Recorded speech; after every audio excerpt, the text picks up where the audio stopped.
Hey everybody, what's up? It's your girl Tadria, and welcome to another episode of The Sisters. And I am the sister Tadria, and we are joined by the other sister Tabitha. Say hey. Hey everyone.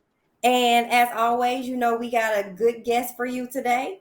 And before we introduce him, let me just remind you that we are here to serve injured souls, to encourage, rejuvenate, and strengthen your spiritual healing, one seed, one question, and one conversation at a time. So without further ado, everybody, let's welcome Lil Hood, also known as Avrion. Tell everybody what's up. How y'all doing? What's going on? How Okay, everybody so doing? check this out.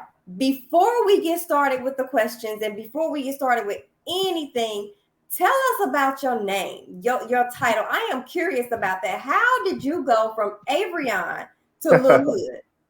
Well, my Lil Hood name came from basically when I was in East St. Louis. It was given to me by, some people that was around the neighborhood, older guys, and it was like, that's your name. So as I grew older, the name Lil Hood ain't gonna fit you, not me. Look at me, I'm bigger now. But I always stuck with the name because I made it to where no matter where I go in life, you always gonna have a little hood in you, and that's just for me. No matter where I go, I'm gonna always have a little hood in me. So that's where the name comes from with mine. Okay, that's what's up. Okay, Yeah. so guys, listen, we have an excellent topic for you today. So, just in case you don't know, which I'm pretty sure some of you don't, so Avrion is my cousin. He is one of the most precious loves of my life, but that's okay. We'll talk about that in another episode. But a lot of you guys don't know his story. So, to give you a little background on his story, he has an awesome testimony. And I'm not going to tell his business, but you know what? One thing I really want to know, Avery, tell us. He's always gonna be man to me. So y'all can't comment though. Tell us, what does not guilty mean to you? When you hear the phrase, without going into a whole lot of detail just yet, tell us what the phrase not guilty means to you. um, in all honesty, it don't. I ain't gonna say it necessarily mean a person is innocent. You know what I'm saying? Just because a person is not guilty or found not guilty. So it depends on how we putting it. If you just phrasing it like, okay, not that person not guilty, that's different. But if as far as a verdict go, just because a person has a verdict of not guilty, that's that don't mean that they ain't did nothing wrong. See, mine with my book, that is what the reason why I called it not guilty is because that's what they wanted to say. They wanted to say, hey, we're gonna label them not guilty. We didn't get to go to trial. Our case was dismissed. So I'm gonna give you an example. Let's say, for instance, what's his name? OJ Simpson. Let's say OJ Simpson, when he went to trial or whatever, his verdict was not guilty. But a lot of people say he did, a lot of people say he didn't do it. But the jury, they found him not guilty. That don't mean that he innocent though. You see what I'm saying? Just Right. that means like they ain't have enough or whatever, That don't mean that he innocent. See, we innocent. Ours is different. But they call it not guilty because they didn't want to call us innocent. Okay, so with that being said, that's the perfect segue to my next comment. Tell Hmm. us about not guilty. Tell us what that is now that we're talking about it. That's my book that I've just published. I just self-published it through Amazon and what a few days ago, and it's been doing some real good numbers. As far as I had put a free promotion out first before I went to full price, and it was doing. It definitely did real good, especially the first week, first day actually. It did real good, and we just continue to push it. But this my book is out right now. Anybody can go get it on Kindle. You can get it on Kindle Unlimited for free right now. But I just published a book. It's based on myself and Mystical rapper, professionally known. Yeah, it's Mystical Michael Tyler, in other words. And we both went to with the jail in 2017. We was charged with first degree rape and second degree kidnapping.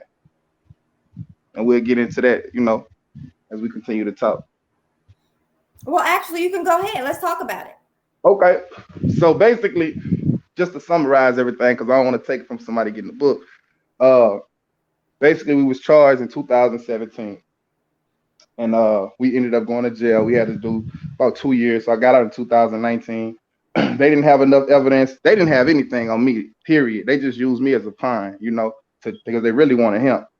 But I'm gonna just throw a few things in there that actually happened. The district attorney that was assigned to our case, he had a 99.9% conviction rate, you know, and he ain't losing. So like for him to jump off our case was a good sign. I always knew that we was gonna come home and we was gonna get out because it ain't nothing happened. Right. So it's like, all right, well, whatever. I don't know what's going on, but I ain't gonna lie, I got scared after that first 2 weeks. I just was like, okay, what's going on now? Like, I'm thinking I'm being here 48 hours or something. They're gonna question me, or there's just a big misunderstanding, and we was gonna be out. But nah, the state of Louisiana is a different state. It's different from all the rest of the states. Okay, so through that whole situation, um, did your faith ever waver? No, not my faith in God. Nah, it never wavered. It was more of my faith in the control that man have, like this system. Like, I've always thought like, man, these people got college degrees. These people got all this stuff going on with themselves. They can read between the lines when evidence is presented in front of them. So it's like I always like, yeah, I'm going home. The next day, man, they held us out for like 2 years because they didn't care about what was true. All they care about was getting a guilty verdict. So, Or how did you conviction. feel going through the situation that you went through, knowing you had to make that phone call to your mom? How did that make you feel? How did that phone call go? I told her before I even went in. So basically, I knew about the warrants and everything, and like, cause I had a lawyer that was in, actually Mike, actually Mystical. I call him Mike. He called me and he was like, "Man, Hood, what? You heard about these warrants or something?" I was under the impression he was the only one who had warrants. I didn't even know I was wanted because I didn't even think like, what would they want me for, you know? So he like, man, I got these ones or something like that in Shreveport. You heard about that? I'm like, nah, I ain't heard none. I say, but I got a lawyer and my partner is named Bates. I told him I was gonna call him. So I called my lawyer partner and he ended up checking it out for us. So, they're gonna always give a attorney information. They ain't gonna give just anybody calling. So he ended up obtaining some information, basically reading the warrants, and he called me back and he was like, yeah, you and Mike got one for $2 million. At that time, it was just $2 million. The bond, we had a bond before we even was in jail. Oh wow. Yeah. So it's like the bond was 2 million. So I just couldn't I couldn't fathom that. I got sick. It made me sick to my stomach. I called them back, I let them know what was going on. Like, yeah, it's confirmed, but hold on, nigga, like you ain't the only one I got. Like, I got one too. And he couldn't believe that either. Like what? So it was just all confusing. It was like a hard process to accept. It just wasn't real. It was like, hold on, now, like this can't be happening. Ain't no way these educated ass, excuse my language, but these educated people, individuals that sit high in this city, gonna charge us when they know for it. If they got any type of information or any type, they should be able to put two and two together. Right.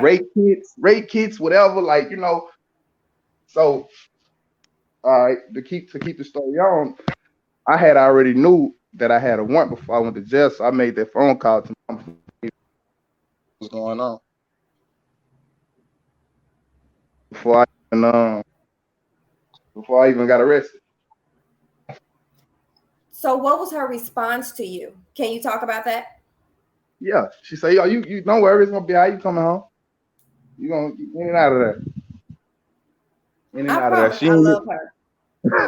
She didn't even she know me, so she know like that just wasn't my character. Anybody that know me knows that's not my character. They know that whatever this situation is, it was gonna be some BS. So I think it was just more of this was my situation with God. This was my walk. This was my route. It was his route for me. So I had to walk it. It wasn't nothing I could do. I had to be in a situation to where I had no understanding. Because it wasn't no other way up for me to become the person I am today. Like I'm totally different from who I was. So, let's talk about that. So, you feel like you had to go through the situation you went through in order to grow to get to where you are now. So, what is it that you Absolutely. believe God was trying to show you, or what was the lesson that you believe God was trying to teach you? That I'm a heavyweight fighter. Because I believe that he was trying to teach me that hey, your fight gonna be according to your weight class. I can't give you nothing petty because you're a heavyweight fighter.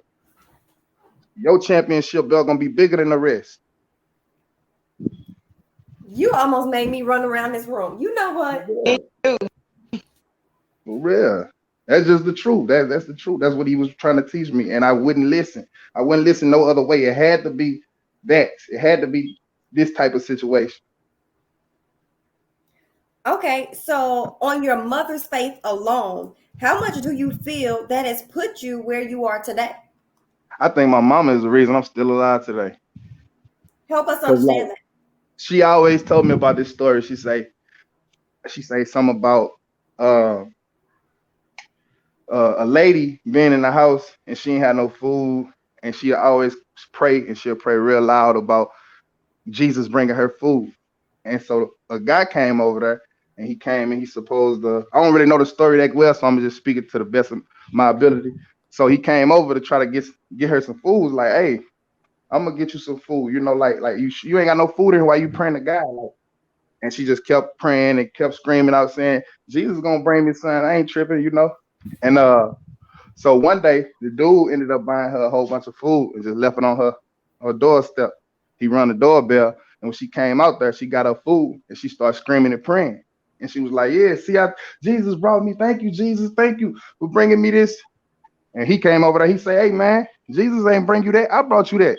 She say, Jesus did bring me that. He just had the devil to deliver it. So, My. so what that was saying is sometimes God might use people. God use people that's in your life. You know, he speak through people. So I feel like my situation had a lot to do with that. So you feel like God spoke to you through that situation? Through that situation and other people, it's just different. It's like I don't know. It was inevitable. It had to happen. It had to happen like that.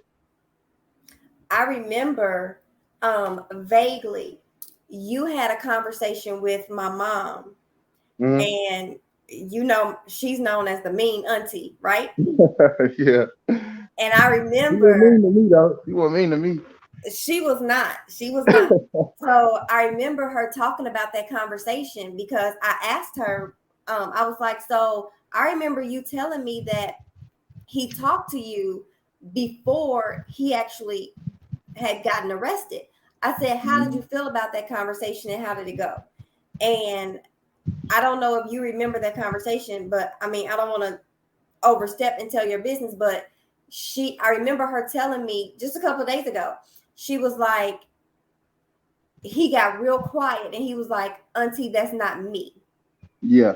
That's It not ain't. how I was taught. Nah, not So at all. knowing that, she was like, and that was all you had to say to her because you had her confidence and her belief in you from that moment. Exactly. How does that make you feel? It make me feel like it made me feel good at the same time that my thoughts, because this is what I was expecting people to feel like. So to have that confirmation, it complete me. Because that's another reason for me to put the book out anyway, to kind of like save my image. Because it's like this never been me.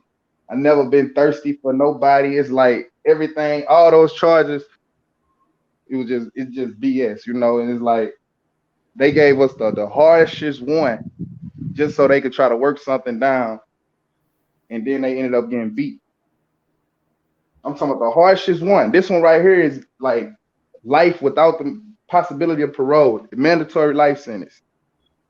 They gave us the harshest charge. And if I could pin it down, I kind of did that in the book. If y'all get a full understanding on how they charged you. See, they got something that's called statutes. And let's say, for instance, I'm gonna give you an example. Let's say if I think about how I'm finna go do something to somebody, that's considered premeditated, meaning they're gonna Uh-huh. give you first degree murder. But if a fight break out and I just start shooting and somebody died, they're gonna give me second degree murder. So what they did was they tried to find things that was in the witness's statement so they could use and charge with the highest charges with the highest charge. And that's exactly what they did. And it was a conspiracy behind it. What they don't want me to tell nobody is that we had two grand juries. That's not likely.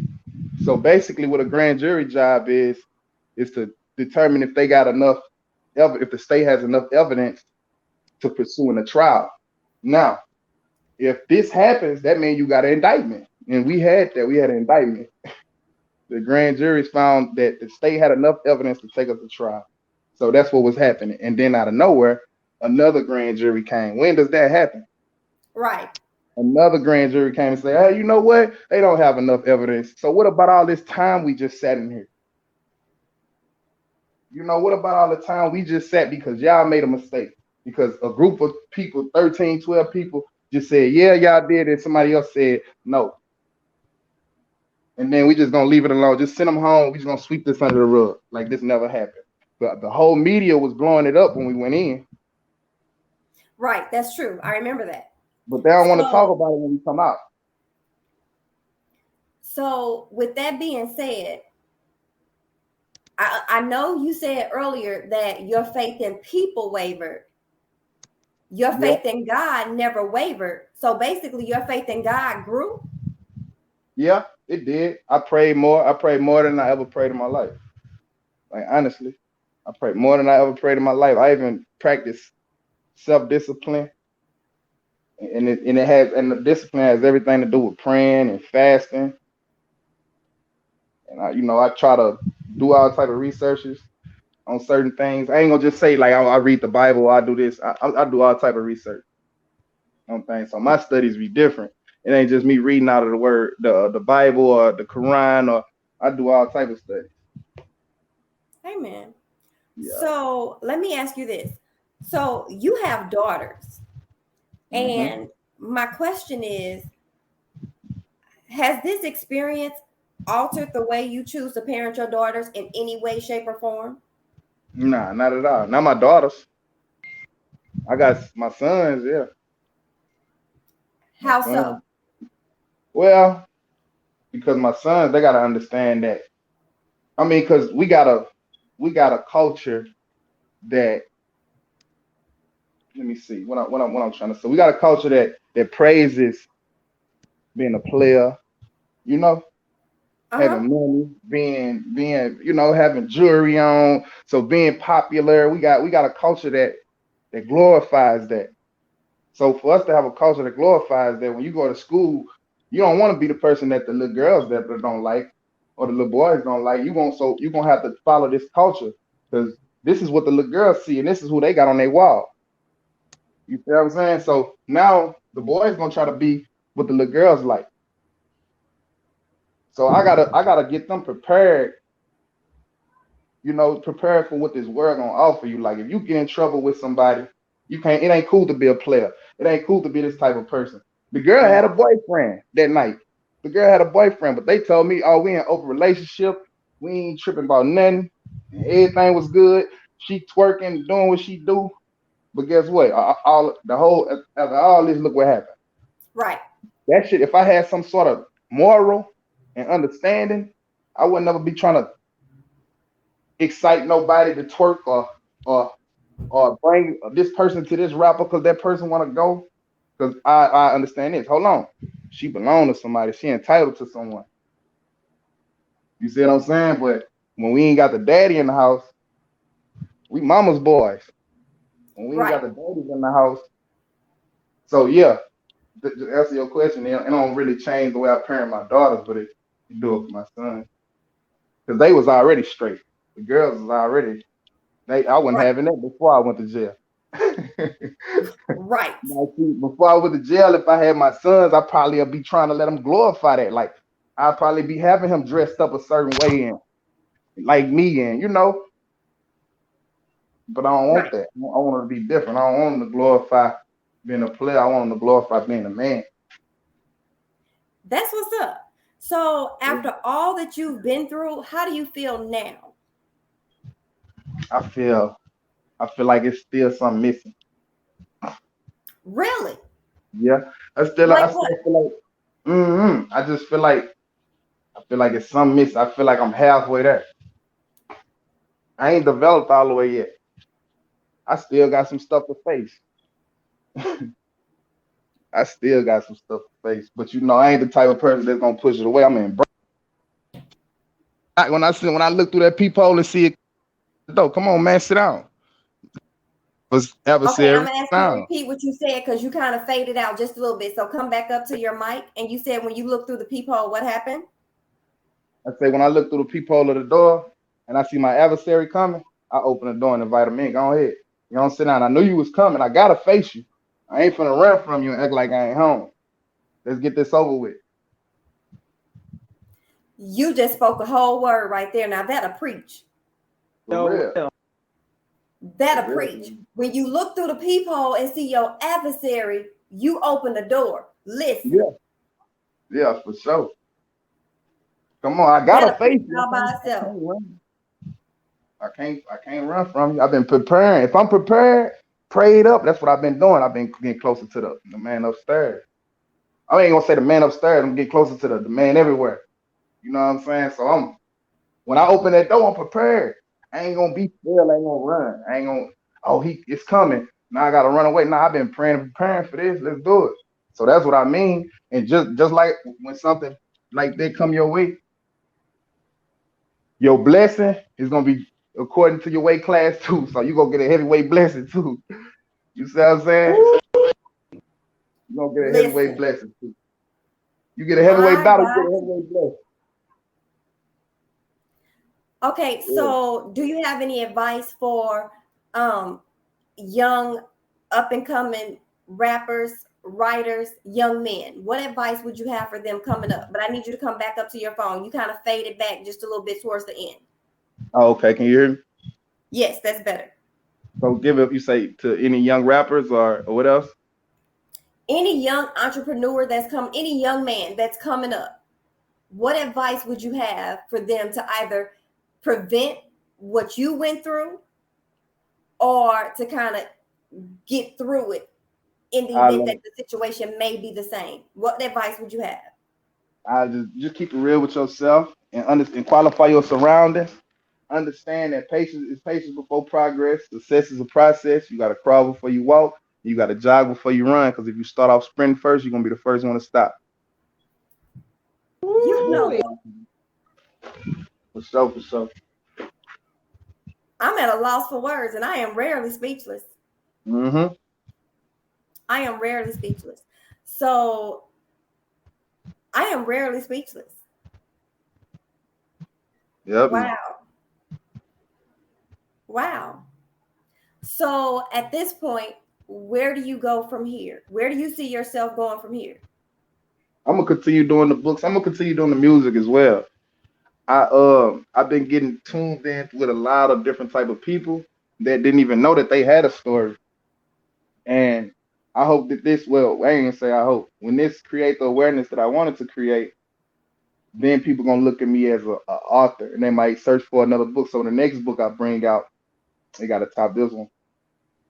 We gotta top this one. So I'm just like I said, I wanna definitely continue to write music, do music, pursue this music stuff, the books, whatever. I just want to get my story out in any form of fashion. And you are definitely doing that. Mm-hmm. You are definitely doing that. Guys, listen, that is a perfect place for us to hang our hat. Sissy, really quickly, do you have anything? I just want to say that this is very encouraging because at the end of the day, it is your victory that wins and tops everything. And so I could barely hear it. I could barely hear you. It's like going in and out. Sorry. I was just saying that I really enjoyed what you were saying, and Yes, that ma'am. it really touched me. So Mm. I encourage you to keep going to higher heights. Yes, ma'am. I appreciate Amen. that. So, would you like to tell everybody where we can find you? Tell us where to find you on Facebook. Tell us how to find you on Instagram. Give us a like really quickly where we can find the book, and I will also post the link in the description. So, you want to tell everybody where to find you? Yeah, you can find me on Instagram. Lil Hood said that. Um, Facebook Apollo Hood, and you can purchase the book on Kindle, Amazon, and we're gonna do an Audible. I'm gonna do it myself. And that book is called Not Guilty. And I appreciate everybody for sure. Appreciate you too, cuz. I definitely appreciate you. I love you from the bottom of my heart. I love And you you can too. also find his music on YouTube at Lil Hood, Lilhood. And always remember, no matter what happened to me or no matter where I go, I ain't gonna be uppity or nothing. I'm always have a little hood in me. that's what I'm talking about. So, guys, listen, this has been a wonderful conversation. Now, when I tell you I'm the oldest, right? But because he's bigger than me, he treats me like I'm the youngest. You better But that's know okay. We're not even gonna talk about that. But it. listen, I appreciate you so so much. I love you from the bottom of my heart. I will post the link and the description where you can find his book in the I'm sorry, I will post the link in the description so that you can access his book. I'll also post the link to his YouTube page so that you can find his music. And please be sure to like, comment, and share. As always, guys, this is an open platform to share how you feel, what you believe, and why you believe. And if there are any questions that you may have, feel free to reach out to us. You know how to find us. And as always, we are one body trying to tell everybody about somebody who can save everybody. Thanks for tuning in, and we'll see you next time. Talk to you later.